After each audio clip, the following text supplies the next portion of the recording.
Yes, sir. Always one of my favorite parts of the week. Great way to start off the week, every single week with Coach Wilson making some time for us. We appreciate it, Coach. Appreciate being here. All right, so Saturday, I know things could have gone better, but just take us through your perspective after breaking down the film and after stepping back, your thoughts on that ball game. You know, the irony of it, you look at us defensively, we start off the game slow. They go down and get points on us in the very first series. Offensively, we start off fast. The first play of the game is a 50-yard run, and we move the ball down the field.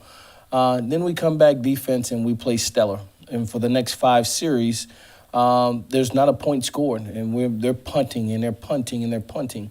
Offensively, we began to sputter immediately with self-inflicted wounds, things that the defense, and give credit, they were deserving of victory. They're a good football team, and they were a better team on Saturday.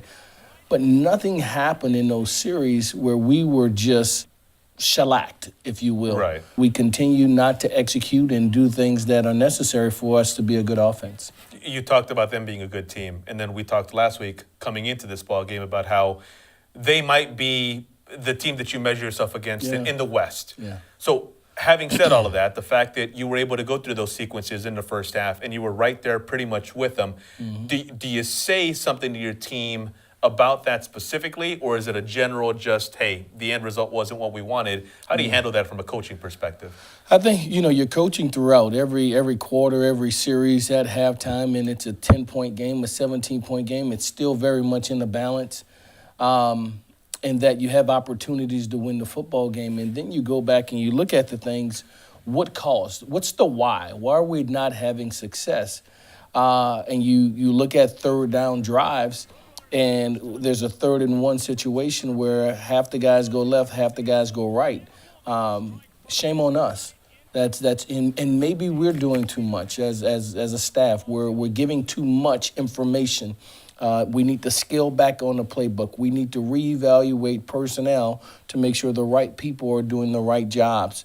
And that's our job. That's what we get paid to do. That's what I get paid to do. And we'll continue to work at that diligently to figure that out. And that's something, Coach, whether it's coaching, whether it's leadership, it's like, look, there was a plan. We talked about it. We practiced it.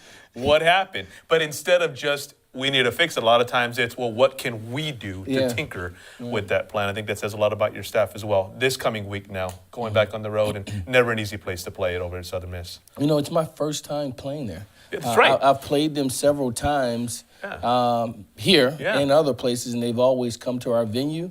Of course, I coached there, so I've coached in The Rock, and it's a great venue to play college football in. This series has been one that has been very well contested, 2-2 in the series. Each year, the game is very competitive.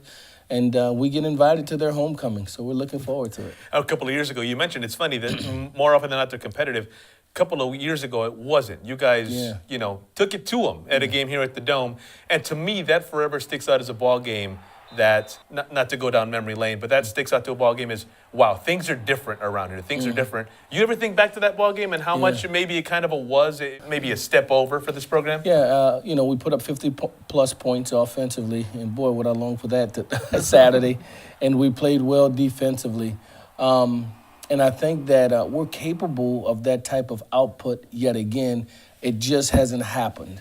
And so we'll continue the quest to try to get that done for us. But it also set the stage and the standard, and it's why you hear the moans and groans right now of a team that's 3-4.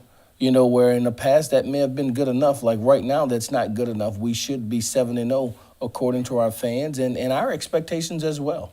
And let's see if we get that kind of result on Saturday. Maybe not the 50 points, but a similar result in the win column on Saturday. Coach, thanks for the time. We appreciate it. Thanks for having me. Thank you.